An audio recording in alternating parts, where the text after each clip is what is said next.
What is up, y'all? We are live on YouTube. How do we feel about it? Amazing.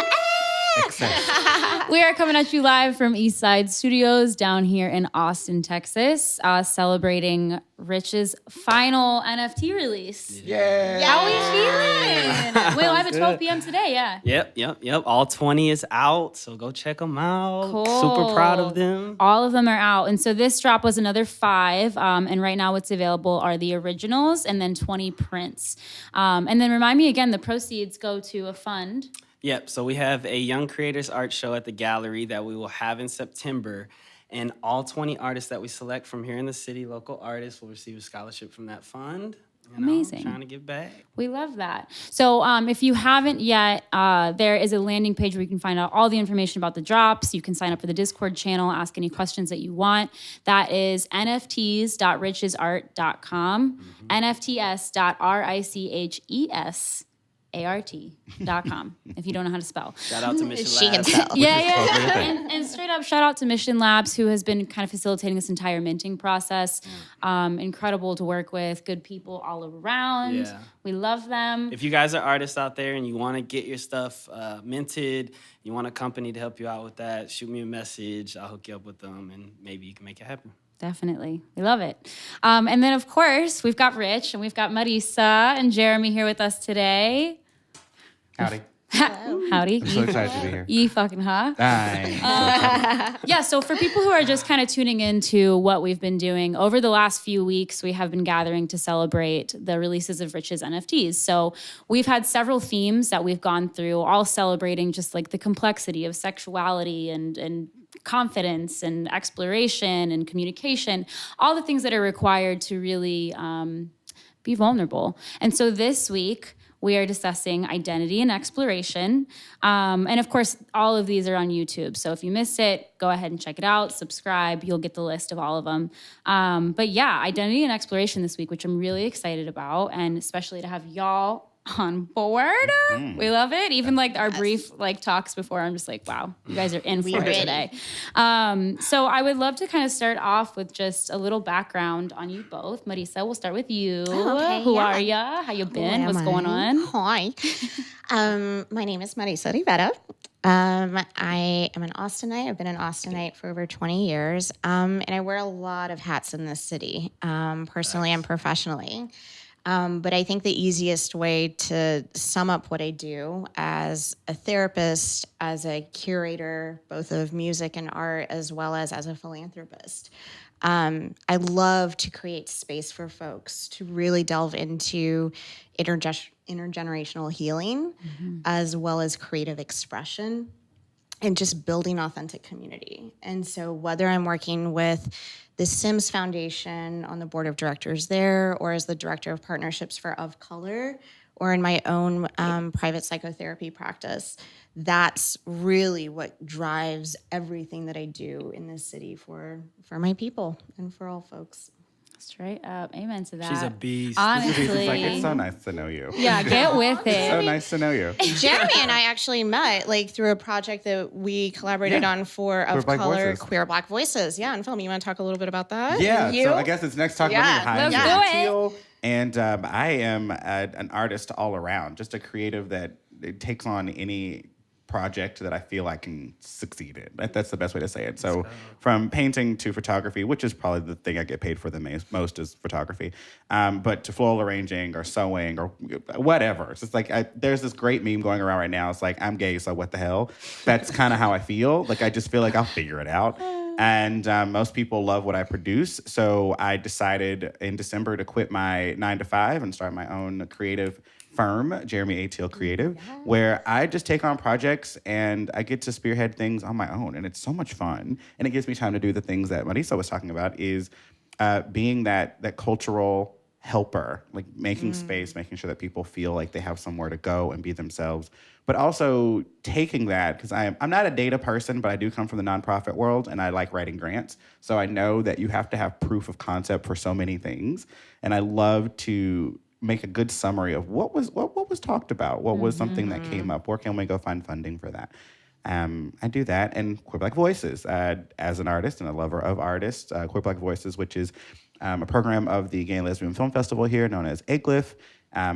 It's just this amazing fund for Black queer film to be at this festival, which is, I guess you can say, historically not a very Black space, to guarantee Black queer film. And it's so great. The person stood up, so it made me nervous, child. And Of Color has been such a lovely partner, just steering us into the right directions of the people that we would like to be around, making sure that we feel supported, because it's just a team of 4 of us right now. And none of us get paid to do it, but we just like to think that one of these days we're going to be like the film NAACP of it all. So you just said something that shocked me, but I know shocks people about Of Color is up until January of this year, it was also just 4 of us and did not get paid. Yeah, no, did not know that. We look a lot bigger than we are, and we do have a lot of community volunteers now, curators, project managers.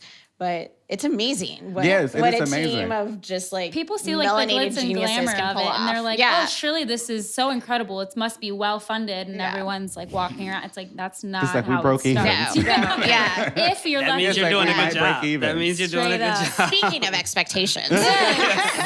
Let's go in.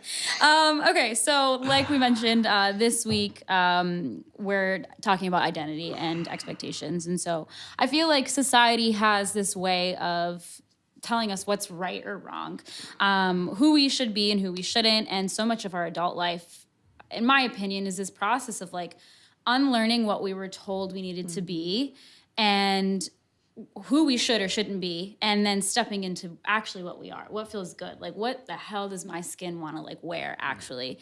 So this week's release is really inspired by the fluidity of art and sexuality. So Rich, I mean, your pieces throughout the series, but this week also really showcase love of all types, and then showcase, of course, people in these vulnerable and confident situations. How do you feel like the themes of identity and expectation really come through in your art? 2 very, very good terms. And I'm glad this is the last one because I feel like there's a lot of voices that you got to speak up for that don't get, a platform. And let's start off with identity. Identity, I think, is probably the biggest driving force behind art in general. Every artist has its own style, and you begin to love a certain artist because of the style that they have. So it was really cool to look at that aspect from like a different angle. Instead of painting something that's my style and people can tell that it's my painting, kind of painting something where I'm looking at the muses and their identity that they're trying to convey and trying to get that message across. So that was really neat. And as far as expectations, which I think has a negative connotation a lot, because people, I wouldn't say everyone is, the world expects you to be somebody that you're not, or expects you to fit in some type of box. And, expectations gets a negative connotation from that. But I believe that there's healthy and unhealthy expectations. And I think that this art has both of those qualities in it. I mean, it would be unhealthy to expect somebody to love you instead of earning their love, but expecting to, seek out pleasure or have an orgasm when you, in an intimate situation, I think that's a healthy expectation. And there's so many facets to it, right? In terms of expectations, because there's internal and there's external, and sometimes expectations can be a healthy boundary of where you want to go. And sometimes, it can be something negative, like, oh, I'm supposed to show up this way. I'm supposed to play this role. And it can be messy. Well, and if I can jump in. Please, please, let's go. I think so. I am a therapist, right? And so I think because I spend so much time speaking to folks and helping them unlearn the stories that we've been told about boundaries and about expectations, I'm always kind of a little taken back when I'm reminded that, actually, for a lot of people, these do have negative connotations, right? Yeah. I see expectations as boundaries as actually invitations into deeper intimacy, right? Yeah.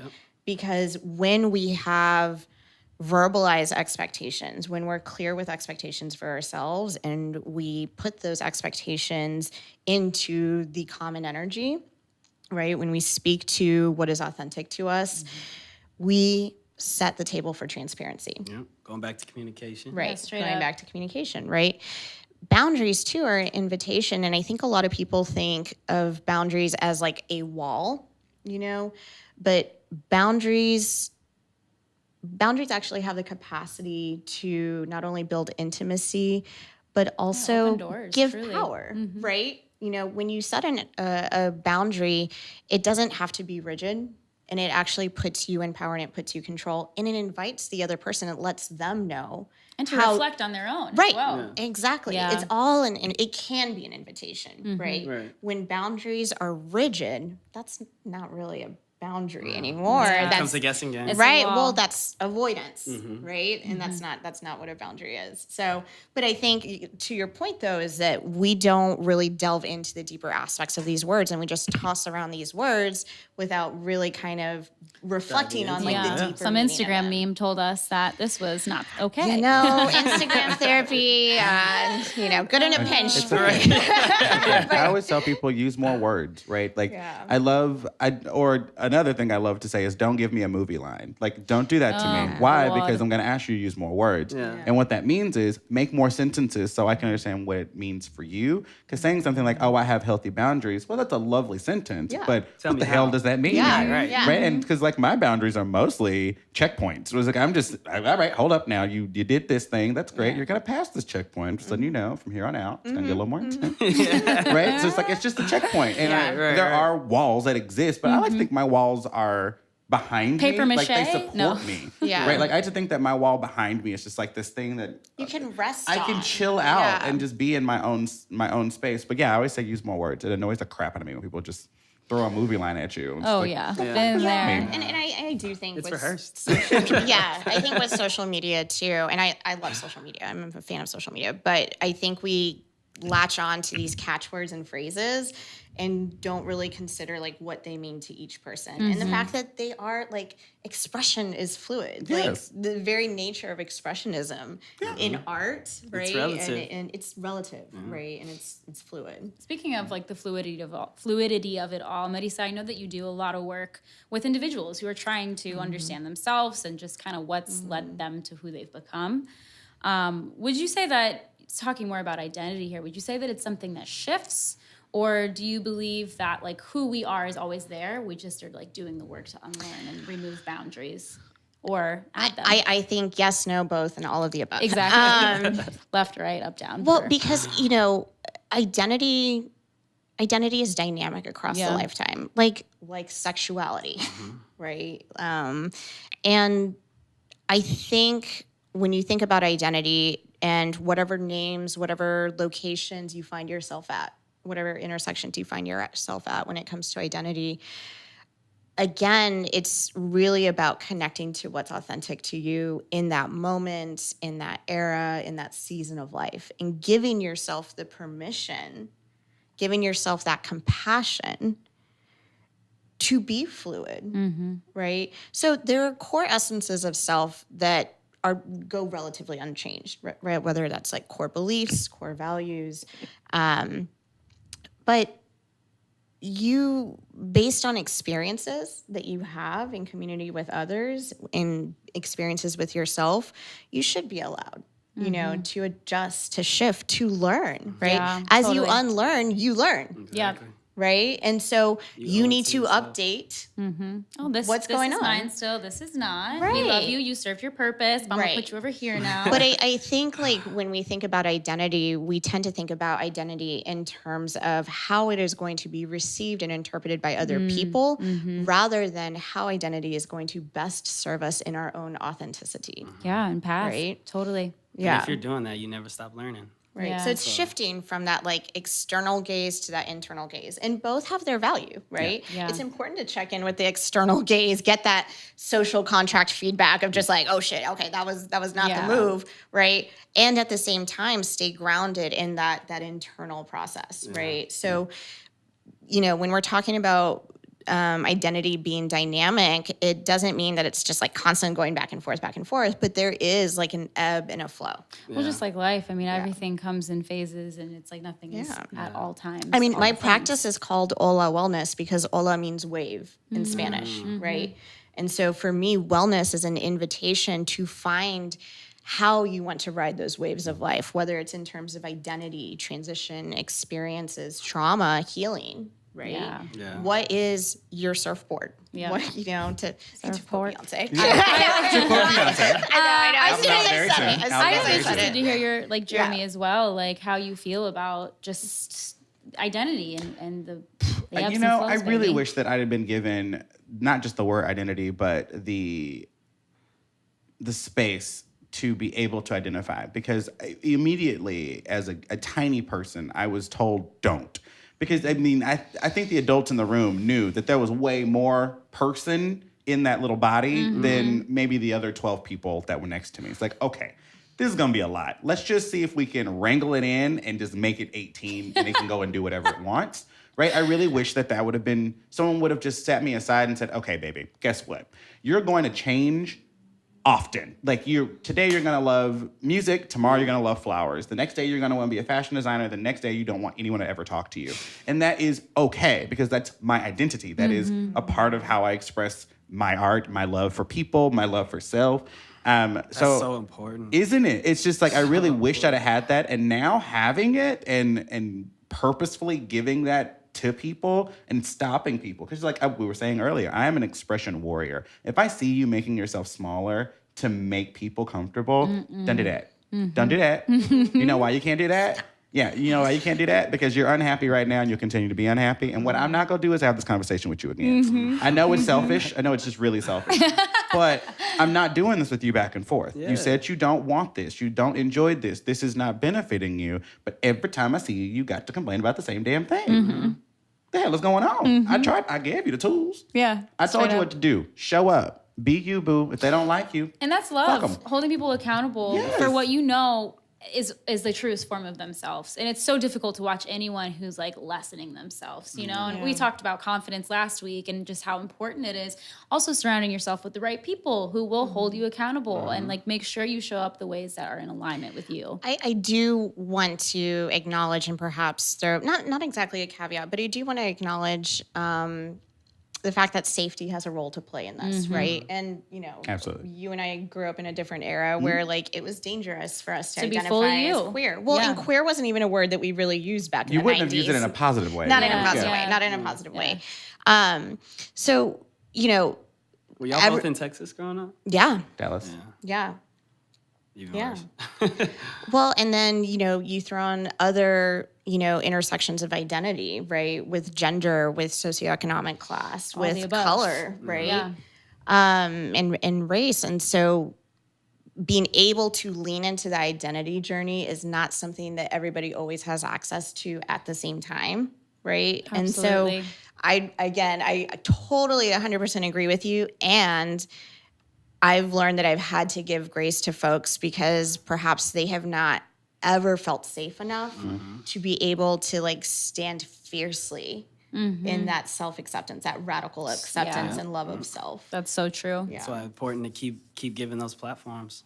Yeah, amen. Very Hey, important. I'm out here trying. why we're here. My favorite expression to live my life on is if I'm properly living life, I'm never the same person twice.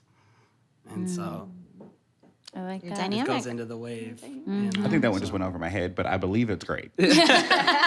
The current version of me sitting in this room, I did not receiving those hear words. that the way I'm pretty sure someone was moved, right? And I was just like, okay, yeah, that's great. Work. Fuck yes. So stay on the same train of identity and really kind of diving more into our sexual identity because how we present, how we present can be one thing in like this current space, this world versus like how I am in a more intimate space, completely motherfucking different person sometimes. So with that, do you guys think that having a solid sense of identity can lead to a greater understanding of your sexual desires? Or do you think one is required before the other? No, I feel like they are fluid in the way that expression is. Yeah. You get to it when you get to it. Like sometimes it's right in front of you and you don't even notice it's Yeah, happening. yeah. I am a lover and member of the BDSM community and leather community, and no one gave me those words, those tools to tell me that, certain things that I enjoy sensually, sexually were okay. Like there's nothing Yeah. wrong with liking a man with a hairy chest, or there's nothing wrong with wanting to have sex with shoes on. It's like, it's completely okay. And it ain't gonna hurt nobody, right? Like we go be all right.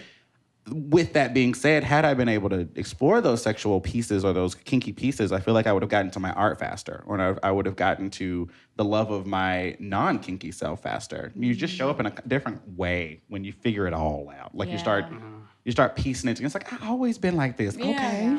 All right. No wonder I was tying my Barbies up. Right. It's a thing. It really is a thing. You know, Real-time experience. It's like, is that sexy or is it, and you're just like, in that way, is it sexy or is it efficient? Like, are you just practicing knots or are you practicing sexuality? We don't know, but you'll figure it out eventually. So I think they're all just kind of fluid together.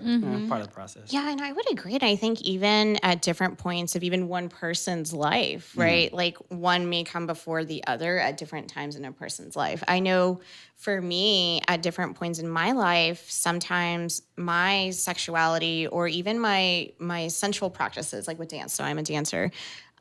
Yes, she is, honey. She be out here. She's fucking it up, Yeah. y'all. Check it out. I'm in music videos sometimes.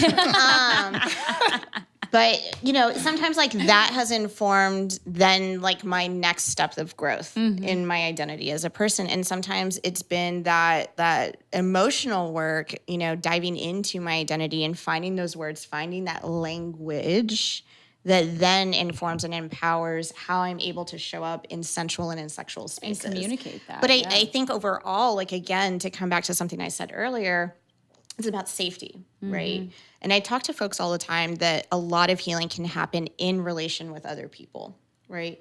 Not meaning that like you need to always be in a relationship, right? So in case anybody out is taking that from that, it's not what I meant.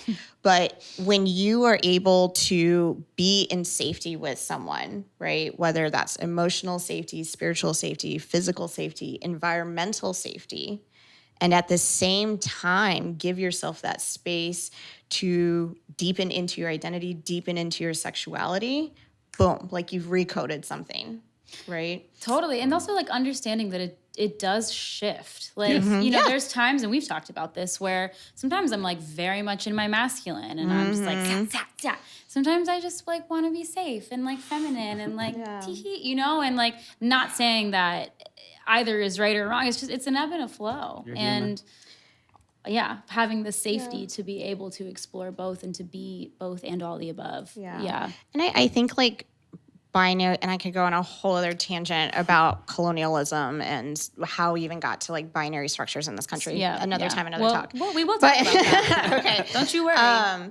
But I think like it's been so unsafe to release ourselves from binaries in this country, and particularly if we live like in marginalized bodies. That there's almost like a repulsion to it, right? People will actually maybe like feel that coming up in them and then repress it. Yeah. Right. And so then that's when we get people who feel like stuck or rigid or feel like they like, well, I'm not an artist. Why? No, I don't do that. You know, and it's a lack of safety or experiences, a safe experience, a lack of safe experiences. Yep. That's why we bring the professionals on, y'all. Yo, that's right. Rich has been taking notes this entire time, actually. Next piece. So kind of talking about safety, all of these things in which we're just learning. For me personally, when it came to sex, like everything that I learned, because my parents never communicated to me about this, like, ew, why would they? Ugh, JK. I feel like everything that I had to learn was through porn, straight up. So which you is grew up Catholic so healthy, classically incredible. That's the one. You know? And so I found myself playing this role based on how I thought I was supposed to show up. Is there anything that you felt that you had to unlearn about how you were showing up for yourself in these environments, like for yourself or for others sexually? Yeah, I mean, you have to humble yourself, especially when you're coming into your own as a young adult, thinking that sex is like a purely aesthetic thing. You know, I was thinking, you know, when I'm a young man before I get some education, I'm thinking I just need to be fit like the pornos and have a hard dick pretty much, and that's all it really takes. But there's so much more that goes into complexity, for loving sure. someone as who they are, having a healthy relationship, realizing that you can be intimate with someone without even touching them, you know, and that goes a long way to when you guys actually do become intimate or physical. So Yeah, that was a huge lesson for me. I feel like so much of the intimacy is what happens before the intimacy for me sometimes. Like, it's, do I feel safe with you? Do I feel like we've communicated what works for us? My healthiest conversations have been before we even entered the bedroom about like what we like. But I would love to hear from y'all. Thanks for looking at me. Thanks for looking at me, because my opinion in sexual behaviors and practices, my personal practices, the way someone says intimacy, I know what they mean, right? They mean that kind of like bond type conversation, communications. Let's do the back and forth. I don't like those. I like to just fuck. Like, that's my thing. I like to meet, say, hey, what's up? Yeah, this will work. And then we just kind of figure it out. Amazing. That's my preferred sexual behavior. I am married though. So, my husband is not that way. And he's the only one I'm like that with. So, there are, I wish I would have been told or given the opportunity to say, it's okay to like both, right? And it's okay to carve out all those pieces of you as long as everyone involved is aware, right? Yeah, so like, my husband is biggest... aware that if I have sex with someone else, I probably am not having a 7-week long conversation about it. Yes. It's going to likely be either that night or within a week, and it'll be fleeting. I might talk to him afterwards. I'm communicative. I'm a nice person, so I can't not talk to you. Yeah. But And Austin's a small town. it is a very small town, and I travel a lot, baby. So I'm just saying, like, I've been out here in these Different streets. area codes. I wish I could. No, it's not. That's something I unlearned. Is that it's okay to want all of it. Yeah. You can get it all, baby. You just have to find the people who are not just willing, but down and appreciative of you saying it out loud instead of fucking around on Straight them. up, communication's key. Yeah, like just if say they're it. cool with it, great. No one's getting hurt. Someone is into it. I think body Someone is language always goes into into it. even that type of ideology, you know? Absolutely. And it's, Yeah. I think for me, I really had to unlearn performing for the male gaze. I think being born in this meat sack that Hot ass body. that I was born into. It's pretty cool. I enjoy it. I want you to be sweaty, be nasty. Let's go. Anyways. But I think like living in a certain body as a female, right, carries certain expectations, right? Absolutely. To bring it back to expectations. And I was a classically trained dancer, right? And then I figured out other types of dance, that I could do. And so then you get that performer's high. And in a way, for me, that was dissociative. Because then it became about the other person and I lost touch with myself. Yeah. And so it wasn't until I was able to experience like safe, healthy relationships that I was really able to go in and stay connected, And I enjoy being a performer. Don't get me wrong. Yeah. Y'all know me. I love being a performer. And that's a fun thing for me to bring into the bedroom. But now that's something that somebody has to like earn. Yep. You know what I mean? Is like, that's a nice bonus, right? But if you really want me, you're going to allow me to not be in performance mode and to really just like get in there and be in it. Yeah, let the walls down. Yeah, let the walls down. Play. For me, sex is all about play. And my Venus is in Gemini. So it's for me, it's all about the tit for the tie, The tit and the tit. Just like it's everything, and it's the communication. And it's like trying this, trying that. It's to me, sex is a playground, right? But I didn't know that because I was so brainwashed by society that as a woman, and particularly as a cis woman, as someone, with conventional beauty, I had to be a Barbie. I'm a little sex I had to be a Barbie. little blow up. Exactly. I had to be a blow up doll. Totally. Right. Making weird, ungodly noises. Right. Never got to that point, but I'm just like, I lived with 4 girls at one point, and I'm like, baby, he is not making you do that noise. And honestly, it was like, it was in my first couple of like queer relationships where like, it was like thrown in my face. It's just like, I am not, I had some partner say like, I am not a dude. Like, cut You this don't need to shit do out. this. Yeah. It's funny. And I you was say like, that. Yeah, same. and I felt myself just like breathe into my body and like my. I love that a breath that way. No, but really, like, No, I believe it. Yeah, like Deep breath, honey. breathed, yeah, She's like breathing. everybody was breathing, but so Hey. Yeah. that's what I had to unlearn. Yeah. Did you say what you had to unlearn already? Yeah. Okay. Yeah. Perfect. I would like to say that queerness is a beautiful thing that we have now, and there are people who are probably who are my age, and I know in your age range that think that their identity has to do with their sexuality. Just like they are connected, but they don't exist because of each other, baby. Yeah. Right. So like you, gay, They right? inform each Cool. other. Gay is wonderful, but that is a marker for my sexual identity. For my gender identity, completely different marker. Right. For my expression of said sexuality, different marker. Expression of gender. Yeah, it's like, Yeah. so again, use more words. Like Yes, you don't yes. have to pigeon your hole. You can pigeon your own hole if you want to. Just not with a real That is a pigeon. different tutorial. inclusive Not with here. a real pigeon though. That is not Some Ozzy Osbourne good. shit. Or some But bat? that, like, don't let someone tell you what column you have to be in based on a marker. Please. You have so many markers. Yeah. Color with them all. Question. I had to say that. And I do have to ask this because I am a comic book nerd. But just recently they came out with a new Spider-Man character. Yes. And he is gay, which is amazing. I love it that they're gonna have a superhero to look up to. But one thing that I wanted to ask, and I haven't got a chance to ask anybody this, is the outfit that they gave this character is fabulous. It is like he walked off of a catwalk in New York City. Is it like rhinestones? Like, what do they give him? It's got like this huge collar. It's Like an got Elton John collar? Yeah, No. it's not even functional to fight crime. No, it's you know like what I mean? actually it's like Naomi's outfit in the from the, the catwalk, Balenciaga catwalk. yeah. Yeah. Picture cone that, chic, but like yes. in superhero form. And so I wanted to know if it was upsetting to anybody in that community. Like, why couldn't it just be a normal human, a normal male? 'Cause he's that's gay? still- Ooh, that use of the word normal. Yeah. Okay. Why can't it just be a Like a traditional catsuit for a superhero. Yeah, Functional. Like an Why actual can't it be functional catsuit? fighting crime, but he's like also like gay. a normal character. Like, Yeah, he looks I mean, like you could Spider-Man. also say that about like Wonder Woman too. Like, am I really going to be jumping from tree to tree with my tits out like that in Yeah. a corset? No, you know. Are you familiar like, with the background behind Wonder Woman? like as an Amazonian? No, so like the guy that created her, Oh. Professor Marston. in This Wonder- isn't interesting. It's No. really cool. We've mentioned it before, but it was a professor.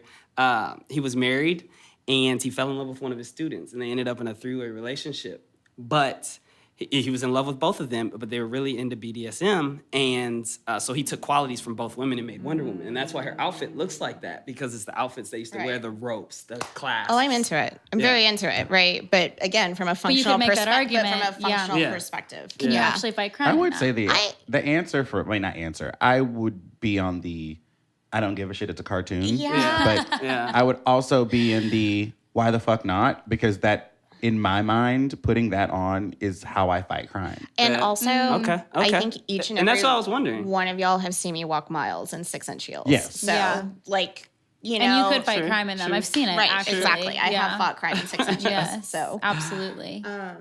Beautiful. I was going to say something else. We can talk about that later. So more on Spider-Man later. Kind of bringing it back here. So we were talking about what you felt you had to unlearn, and really, like, you spoke on when this education takes place, if ever. And so, I mean, you don't feel like it needs to come during intimacy. Do you feel like there is? I mean, I would be interested, Marisa, with your background, like when you're kind of helping your clients talk through these things, do you suggest they talk about it in certain spaces? Like,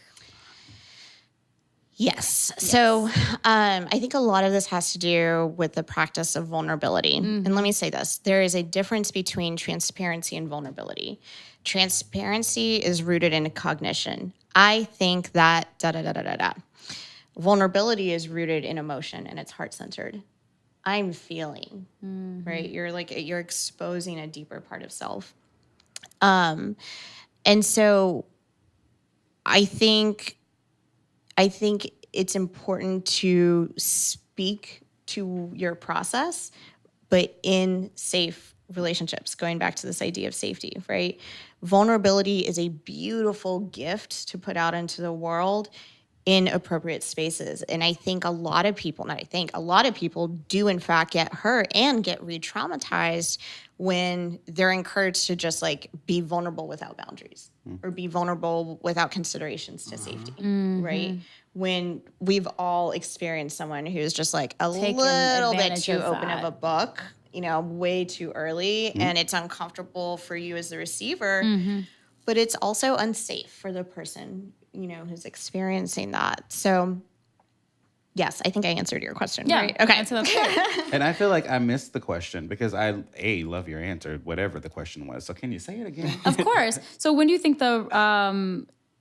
in terms of the education about like what your preferences are or how you would like to show up, do you feel like this education comes during intimacy or outside of those spaces? Got it. Okay. I was like, wait, I thought I okay. got it. So no, I think they come in both. I think you learn a lot while you're practicing. That's why I believe artists should always be practicing, no matter if it's just for themselves or they're not showing it. It doesn't matter. Practice, like the process just do is- stuff. And for your sex, you gotta try it. Like you gotta try it, and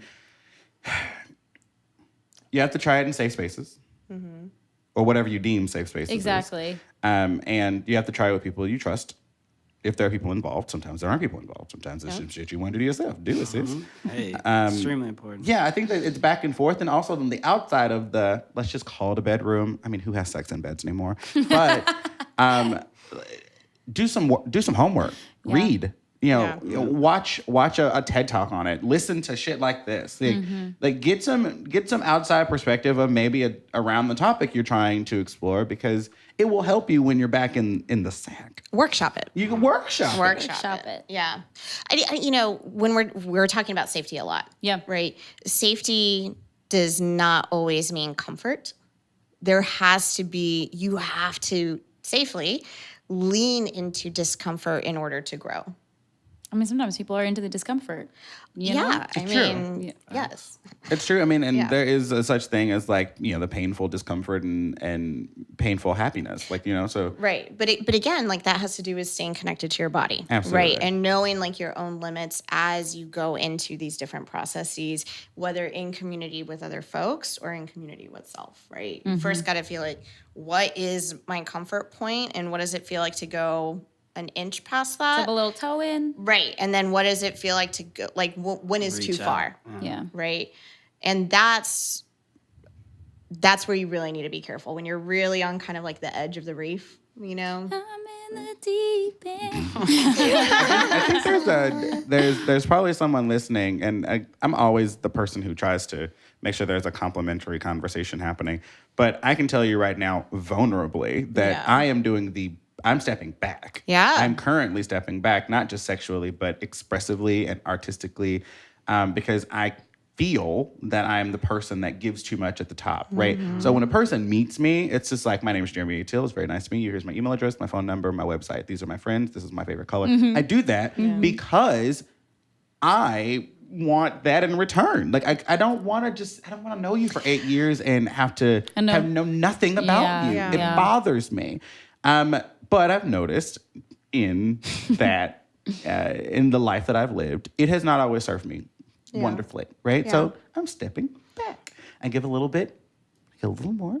And honestly, I try and see if I can get a little tit for tat going. I'll just straight up ask for what that's I want fun. too, Yeah, though. yeah. Like, so if I want to know what the thing is, I'll just straight up ask. Yeah. And there are some things that I'm hoping you like take the bait on. And if you don't take the bait, it's like, all right, well, I guess you're not getting that from me either. That's all right, not today. Yeah. Constantly and learning. That's healing. That's healing. Taking a step back, right? And that's the trial and error, right? And learning to just, again, so when you asked like, is identity always the same? Is it a dynamic? That's kind of the dynamic process that I'm talking about, right? It's just kind of like you go to the edge, that was too much, and then you come Some back people and get then- different wave. versions of me because it's like that's what I Exactly, yeah. deem safe with you, or I just don't It's really the wave. fuck with you. And I'll say this. I'm always going to offer compassion to Please folks. do. It's like literally Please my do. job. But and I'm not saying anything. I'm speaking broadly and generally. But when folks do tend to lead like my favorite color and da da da da, especially if you've had a lived experience where you've experienced a lot of oppression and marginalization, and you haven't had the mic. And then you get the mic. I hope I didn't fuck anything up. Sorry. You almost want to grip the mic. True. And like you're just like, I am not fucking letting this go. I went my through time. so much Yeah. shit to fucking be able to finally use my voice. Da da da da. And that there's a lot of healing in me. Like, you know what? Let me figure out my own relationship with this sacred tool, The mic. Speaking of the mic and media, it feels like so many of our examples growing up were of sexuality and partnership were in heterosexual white couples in American media. Marisa and Jeremy, like as queer identifying folks who grew up in just the heartland of lack of representation. What is the psychological effect of only having these examples for someone who identifies as neither heterosexual or white? Yeah. I mean, Yeah, I can answer that. That's a thick one. She's thick. I can answer that like on a broad psychological level. Yeah. I don't want to do that, and I would rather get personal if that's okay. Of course. However you interpret it. I think the way that for me, a lot of shame was involved. Mm-hmm. A lot of shame was involved, and so unlearning that, relearning that I'm the one that's able to say what's okay and not okay. Was really powerful. So I do like lean into a lot of that work with my clients now, because once you see it, I always describe shame as like the mold in your shower, right? It like thrives on darkness. And so once you shine a light on it, it's easier to scrub that shit out, right? So once you see it in yourself, you start kind of seeing it around you and you see the effects of it. Right. And not everybody's ready to get rid of it at the same rate and at the same pace. So that was how I reacted, to the oppressive systems that I was brought up in as, fundamental Christianity, predominantly like white spaces, in Texas, cis spaces, straight spaces. So that was my experience, my personal experience. There's so many ways people react it's complex, to that. And I don't want either of you to feel like we're hoping that you give the answers to the world. And That's you know what nice. I mean? Like, that's helpful. That's helpful. Like, I would say I didn't think about it. Intimacy, love, expression, things like that aren't things I grew up with. Not named anyway. Like I feel like I know it was loved, and I feel like I know that someone had my back. In the form of like a dynamic grandparent, an amazing auntie, a few guys at the school that would fight for me because I was a little scrawny thing that couldn't fight. But I don't think I ever thought about relationships in that at all, honestly. Like I would see a couple on TV and it's like, oh, well, there's a couple on TV. Yeah, good for them. And that's really all I thought of it. It was like, oh, okay, it was a play for me. And then none of it translated into real life. And I think as an artist and as a kid who went to school for musical theater, if it was a character on TV, it was just like, well, it was written on a page by some guys in a room and they have it on the screen now. Like it didn't, right? Yeah. So I would say I disassociated with it completely. Yeah. I mean, I definitely didn't have the word shame in my toolbox until I think the first time I went to therapy at the age of 19, and like God bless that therapist at my college. But is that what made you go into your career path? One of, I experienced a lot of loss and trauma growing up, and had a very normal, typical reaction to that, and like was self-medicating all over the place and, disassociated from my body. I was an athlete, my whole life, and I fell away from my sport. I was a swimmer. And, that's when everything kind of started getting stuck. Right. And then I started acting out and then went into therapy. I was like, oh, okay, that's what that's all about. So that's where I learned about shame. But I certainly didn't have the word for it. But I knew that, what I was feeling when I looked at the Sears catalog bra section or when I snuck downstairs late at night to watch Skinamax was like not right. Yeah. Right. Because like I was getting those messages all the time. Yeah. It feels like something that, maybe when you're in it, you don't necessarily recognize, and then once you start to have examples, it's like, oh shit. Yeah, as the kids say these days, I felt the ick, but the ick was like directed towards myself, and that's shame. That is shame. Yeah, right. I never felt that. Sorry, you were gonna say something. No, please. Look, I never felt. I can't use the words. I couldn't describe mine as shame. I would say that I did not feel confident in what it was I was giving, because it's going to sound like such a dick thing to say. I knew I was the shit. Like, I just knew it. Like, I knew that there was something about the way I interacted with people. Like, I would go on an audition, and it was supposed to be all day, and I would get that part at 10 a.m. Yeah. We supposed to be there until 7 p.m. How the fuck did I get this part? Because I'm the shit. Like, and it's not just the part. Same with people. How do I walk into...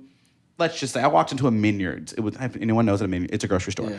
I walked into that Minyards and I asked to talk to the general manager. No resume. I'm a whole 17 years old. And I was like, I'd like a job. He's like, well, what do you want to do? So I want to be a cashier. I want to make $10.50 an hour because that's what I need to make to save to do the da-da-da-da. That man sat me down for 5 minutes and he said, all right, bet, $10.50 an hour? I was got like, it. yes. And he said, cool. The next day I got that job. I always knew I was the shit. Yeah. I just knew it. Yeah. It took a long time for me to realize that there are things about me that I feel shame about, but my identity, the me, the Jeremy, the yes, that was never it. Yeah. Yeah, these external influences, you're like, They had nothing to do with it because them your babies internal wasn't winning. compass is fucking strong. Where it's like, y'all out here not winning, and I can see y'all not winning, and I can see you struggling and being mad because you're not me. It's okay. It's cool. Like, Don't be mad about it. And I'm gonna be upset with you. I'm not upset with you. No, I it's don't nothing but really love. care. Yeah, but I can't carry that for you. I can't carry that for you. Yeah, Baby. Yeah. straight We up. could go in a whole other conversation about shame. We could. Yeah. Speaking of these binaries we spoke about earlier, I truly think these binaries, and it's so deeply ingrained in all of us that some of us don't even realize how deep it goes. And I would love to know, Jeremy, as someone who identifies as non-binary, just made up a word there, how has claiming this opened you up to knowing yourself more deeply, if at all? I just think it's given everyone else, not everyone else, people that I interact with, now they have a little sigh of relief when I walk into a room differently than I did the last time. It's like, it's not you, it is me, and it's okay. It's all right that this time I'm in, a gorgeous blue suit with a necktie and a brooch, and the next time you see me, I'm in a ball gown, and that's okay because it's me, not you. Like, I'm not showing up for you at all. Like, that's not what I'm doing. So I would say that that's what's helped me. It's helped me realize that I have this wonderful term that I can give my friends and loved ones to chill out. Like, you all right? We gonna be all right. What? No, I'm like, you want to say something? I'm like, please. I love it because this is like the embodiment of like what I teach people all the time. I love it. Because we use the word coming out all the time, and I actually really don't like that term because it's an invitation in. It's like, hey, And it's almost a one-time thing. It's like, I did it, I'm here. That's and not the fuck thing. that. But No. what you're describing, I think, is what I call is like the invitation. The calling in of just like, hey, no, this is me. Yeah. It's not about you. This is me. I'm welcoming you in. You can either show up and stay and enjoy this, or fuck off. And I often ask people if I have time and I feel like it, Right. I will say, well, what about this is making you uncomfortable? Because it might be much deeper than just me in a gorgeous pair of shoes. Like, it really might, and it actually probably is deeper. And if it makes you so uncomfortable, we don't have to interact. Yeah. Like, I don't need this fucking job. Like, I don't need your permission. I don't need this job. I don't need your dick. I don't need your money. I'm good because I can go get Put that on my tombstone, anywhere, baby. right? But I want whatever it is we're about to do. I want it from you. So, however I can right now maybe like help you through this, let's do it. Because you're going to show up in a time where I'm going to be a little confused. And it's like, Frank, what's happening? What's going on here? Tell me the tea. But I know to do that because I'm on the opposite end. I am the minority in this scenario. So I know as a minority who speaks up for people all the time and myself, I know to do that for you because you don't know to do that. You don't have to do that. You live in this whole binary world where you just show up the same way every single day and no one questions anything about it.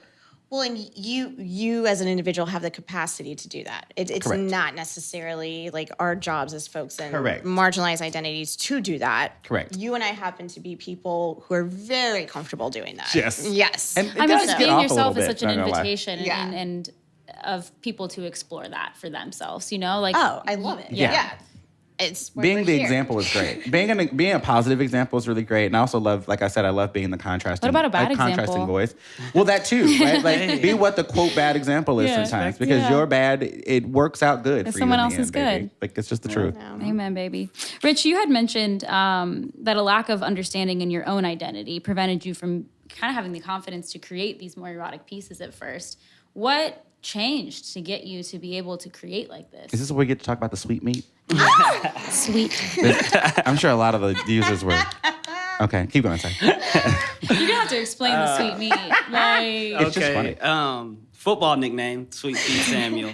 I had a coach that I played for, and he thought it was hilarious to call me Sweet Meat Samuel. It's a lot funnier when he does it, but yeah. And in German, so my nickname in German was Süße which means sweet feet. sweet feet. But for this, he's So they did sweet meat. Süße Fleisch. Oh.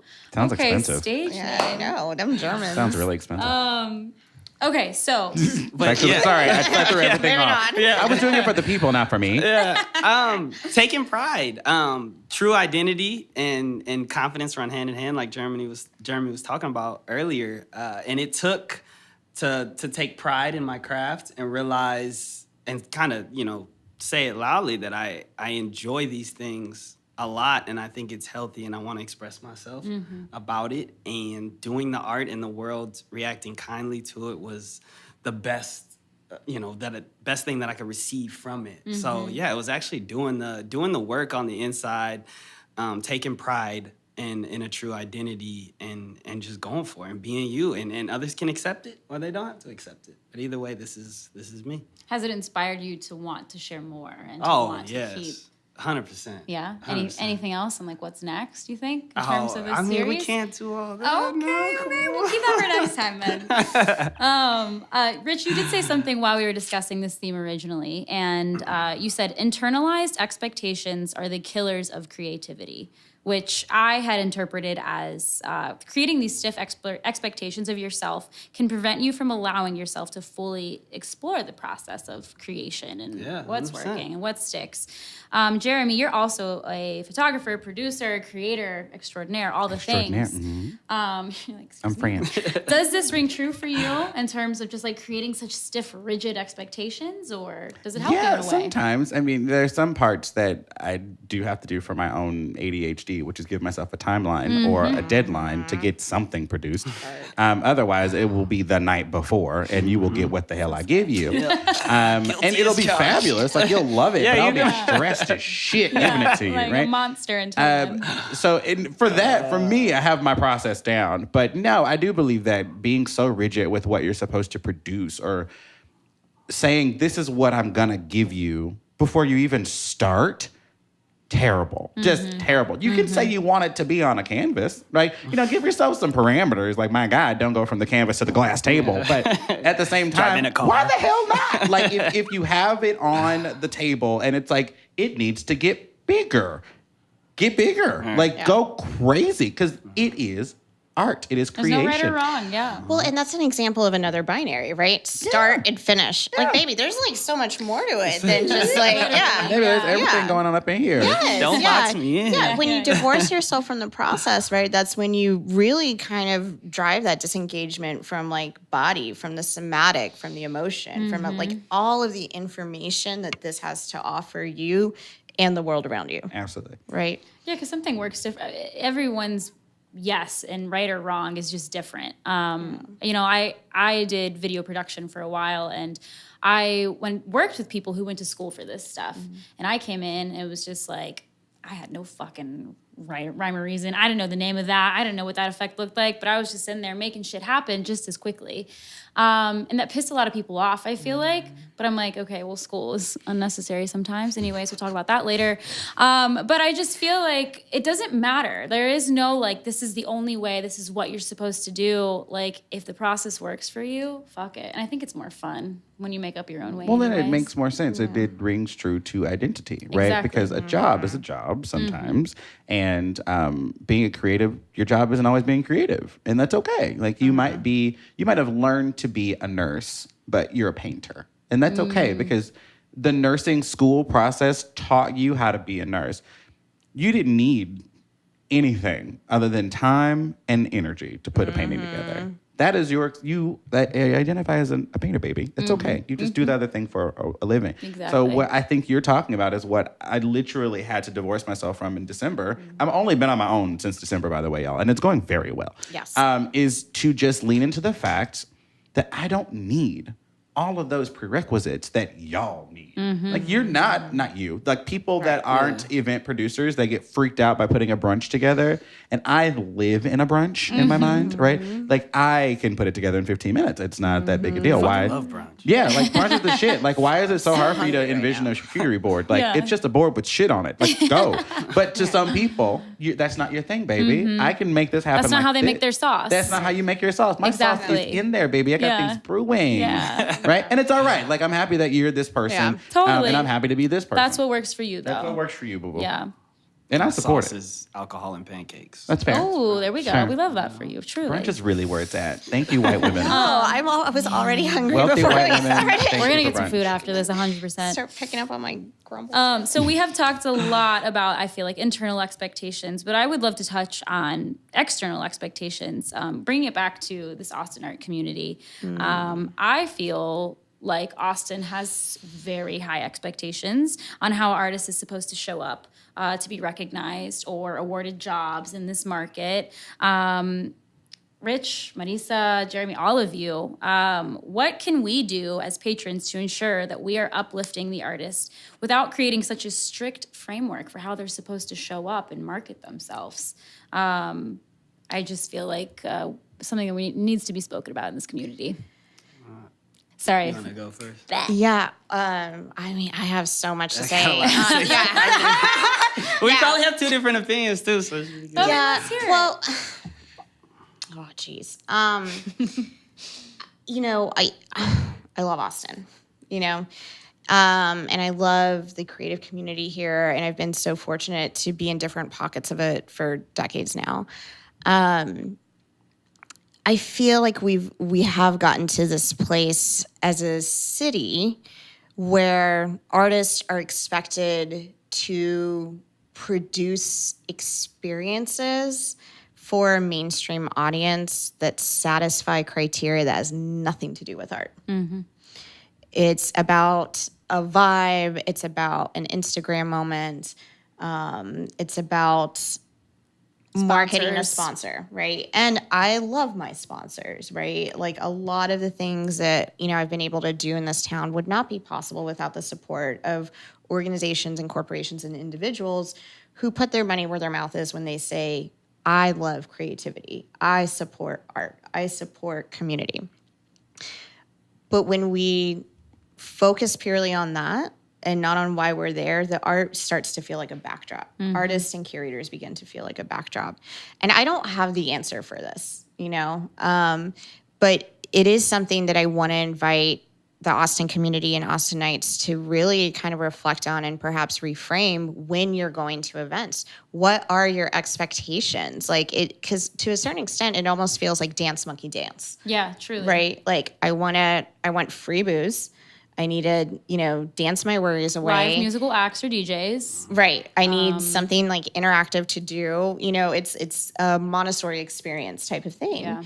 And so what would it actually feel like to step into a space and simply receive the art in whatever form it is being given to you, right? It's lovely. And I love like multi-dimensional experiences and tactile experiences, you know, as you're going through a gallery. And I produce those types of events. Those are the types of events that I love to produce.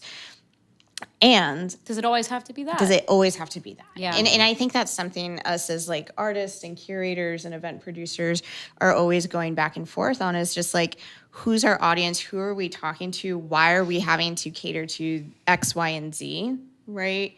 And when can I actually just allow my art or the art that I'm trying to amplify shine? To be the message. Yeah. And that, you know, we've had conversations about that. I think so many of us have had conversations about that. It's just like, how do we kind of put the reins back in the artist's hands and not simply always feel like, again, like we're performing for that external gaze, right? And like making a mainstream audience happy, you know, just so that we get eyes on the art and that we get more collectors. Yeah. I mean, you own a venue, you know, Yeah. Rich's Art Gallery, and you're constantly having things. What do you feel about this? Well, I have, and I'll agree with you. There's a heavy culture of kind of like it's almost like a fake art experience in Austin. But there's a catch-22 to that because I think that the art world in Austin is extremely competitive. I know more artists here that have been able to go full-time artists. They're making more money than they were at their regular job being artists because this city has created a situation where there's a lot of people moving here and there's a lot of places. There's constant foot traffic to sell your art.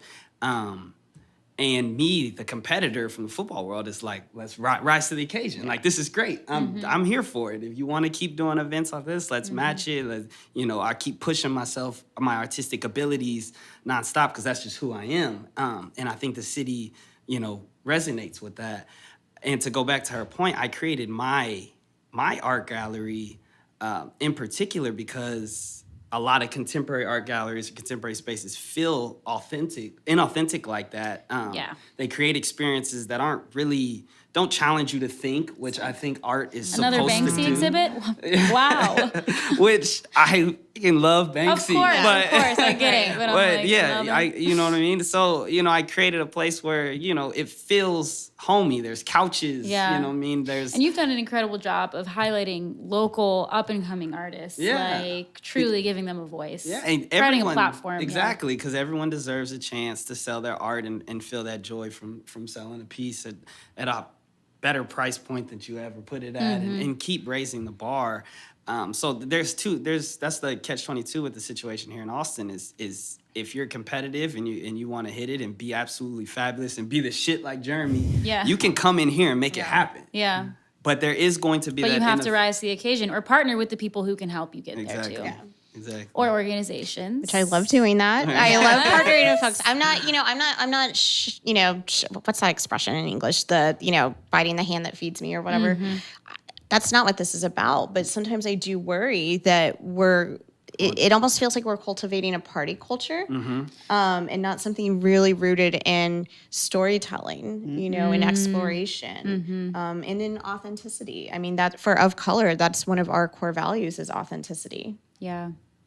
My goal with a lot of strategies I do is to cater to that party culture and gain funds from it to able to make a foundation to do proper things like mental health awareness or Both have can exist. exhibits. You know what I'm saying? That could, help somebody challenge their thinking and things like that. Kind of using that as an aspect to fuel. It's a fine balance. And I love an event. Yeah. That dynamic wave you have to ride. And I love an event, and I love an opportunity to create an event that is still intentional and still, the art is still the central piece of it, and there's many other things. But of course, it's all subjective to whoever's experiencing it. Some people might go to be like, oh, that was all about the art. And some people might be like, oh, I got an incredible photo.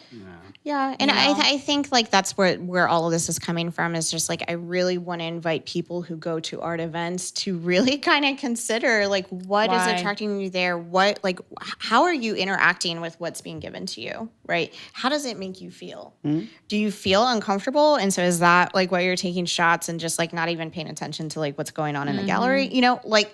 Just be present. I think that's like what that's what I'm really, really wanting more of. Thing. Yeah. Look, I love tequila and titties like all fucking day. Amen, baby.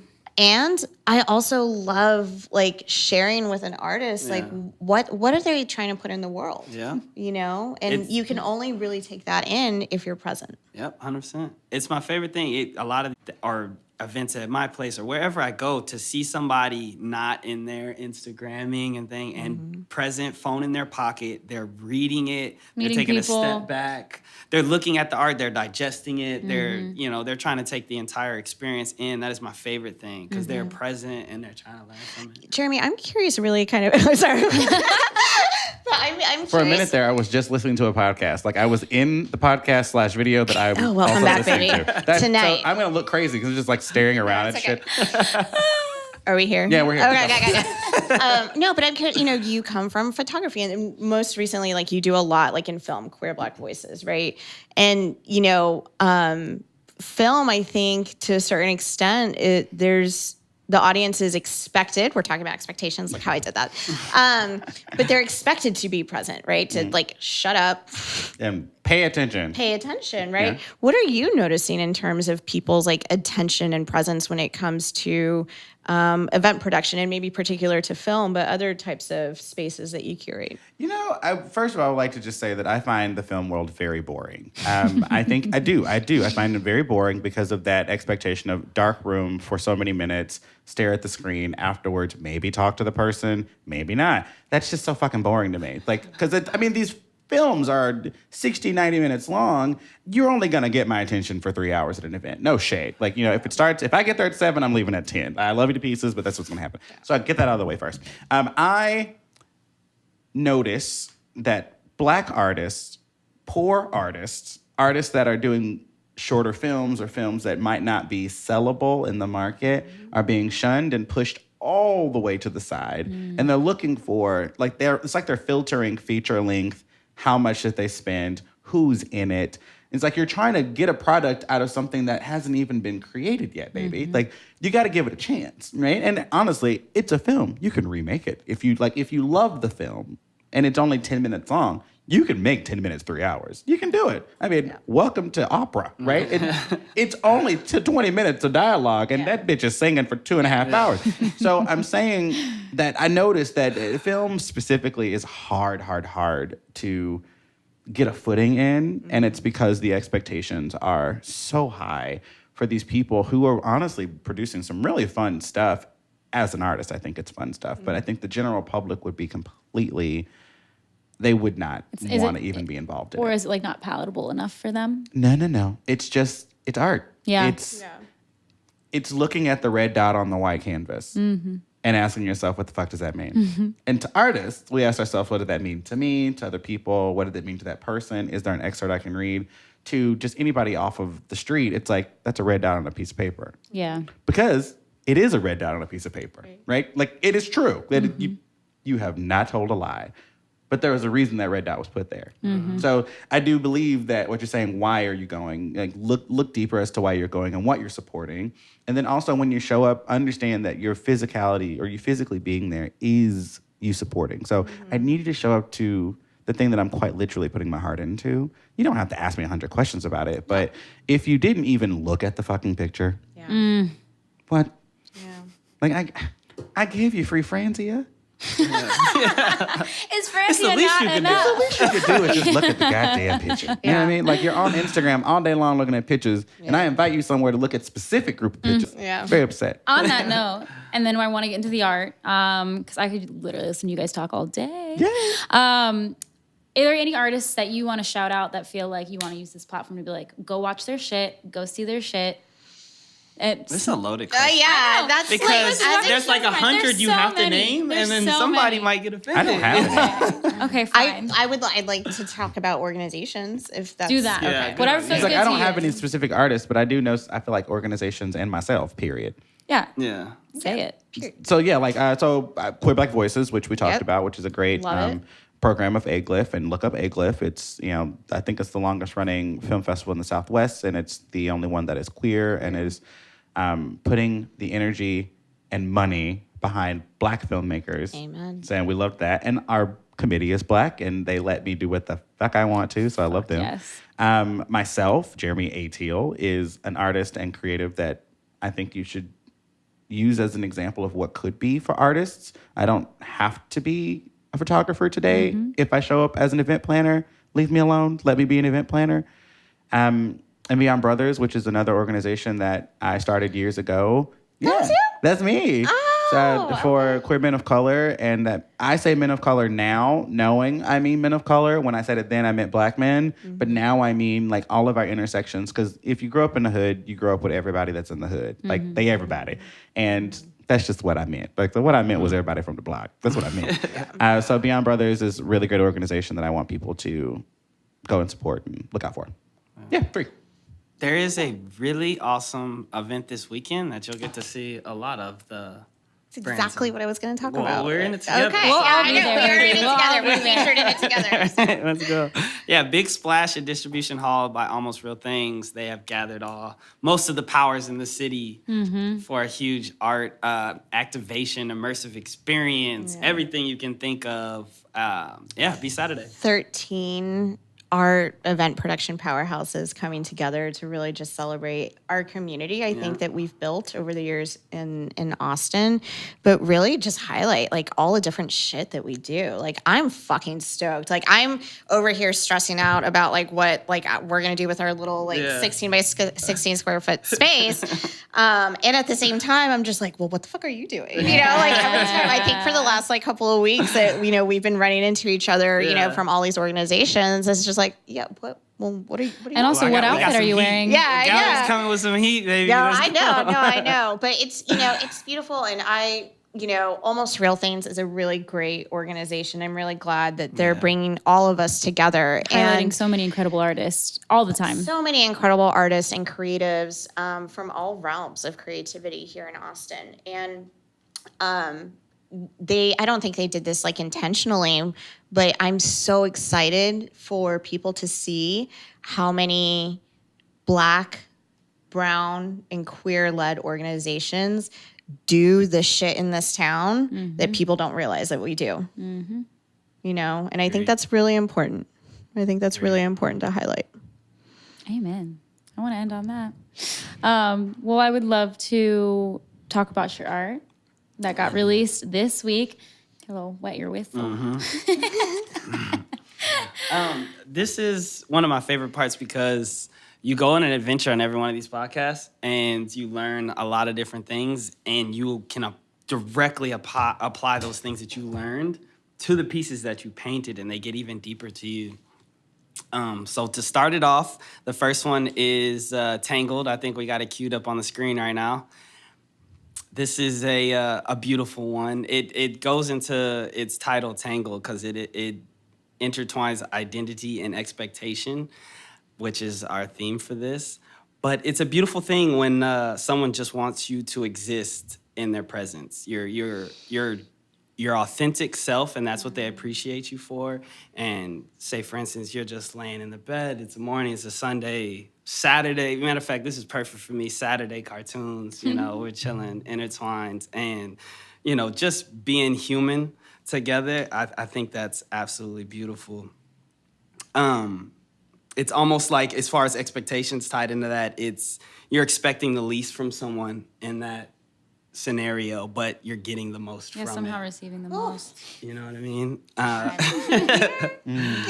So the second one is Brave. And this one just goes to everyone's different, and you have to appreciate, I know this is said a lot, but it's the beauty of the human race. You have to appreciate people for their differences. Society fits us into a lot of boxes, and being different is special. I've had a lot of cousins and friends and family that they don't have bodies that are quote unquote magazine worthy. They're struggling with their sexuality, how they want to identify.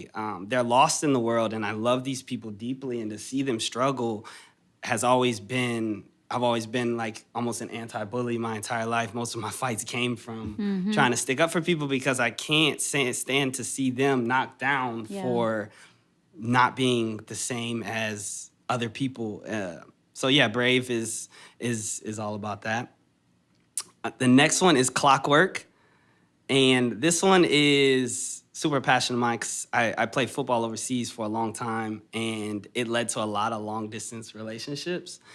And there was a lot of people, I wouldn't say a lot of people, that sounds bad. There was a few relationships that I was in, but that we had such a strong sexual connection that, a lot of times you have to talk to them at different hours, and sometimes it's in the morning time, and you didn't need a coffee, you didn't need anything. It was like a morning espresso of just thinking about y'all's sexual relationship with each other, and that drive. You wake up in the morning and you're, like my boys would say, you're Arm & Hammer strong. You know what I mean? And you can't stop thinking about them.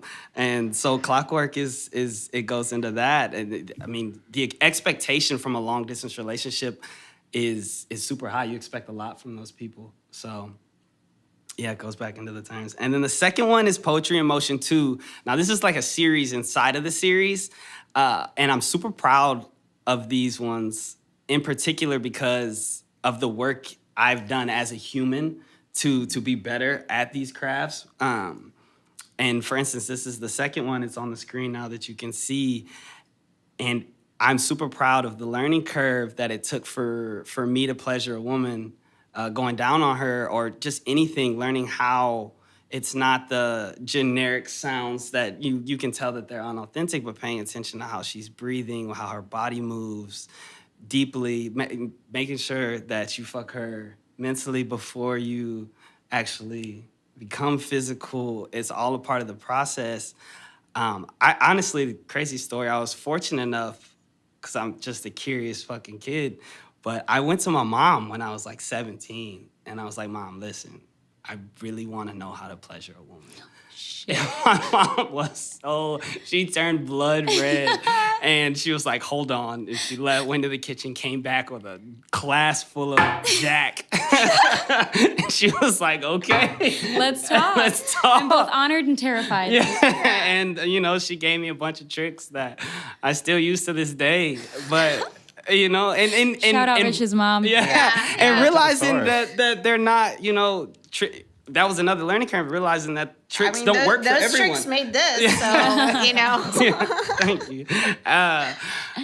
So that was, that's the beauty of poetry in motion too. And the last one is Dinner Served. And this one goes back to what we were talking about too, is identity and confidence. This is a really cool story, and I shared it with you guys before. I was dating a girl 2 years ago.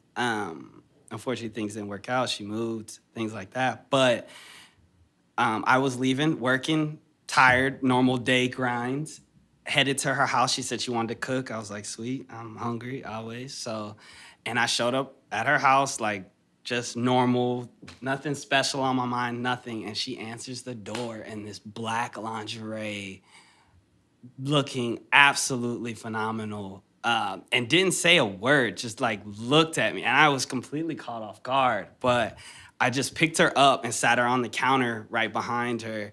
And we were kissing, and she stopped at one point. She just said, dinner is served. And I was like, Damn. Get it. Yeah, so the kitchen So that's this one. was blessed. But yeah, dinner served. Best sex I've had has been in the kitchen. Let's go. That's insane. Who has sex in beds anymore?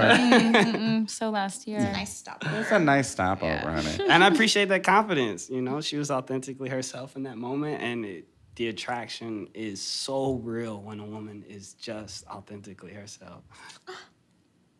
Thanks. Thanks. Yeah, I know. Thanks. Yes. Oh, I love it. So that's all 5 of those. And so all 5 of these dropped today at 12 p.m. If you're here with us live right now, be sure to go to nfts.richesart.com to check them out. Sign up for the Discord channel. Snag yours, because once they're gone, no more being made. Subscribe to the YouTube channel. Please like, comment, I'm engage. trying to change my URL, y'all. Yeah. It still says Wimberley Football, and I need 100 subscribers to change it. So I'm pleading with y'all right now. Please help us.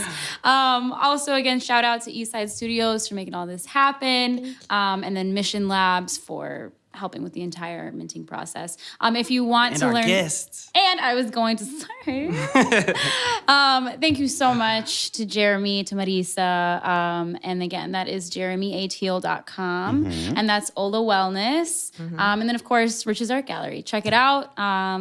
Love all y'all. So grateful you were here. Thanks for having me. Thank you. And we will see you next week. Thanks, Bye. y'all. Bye.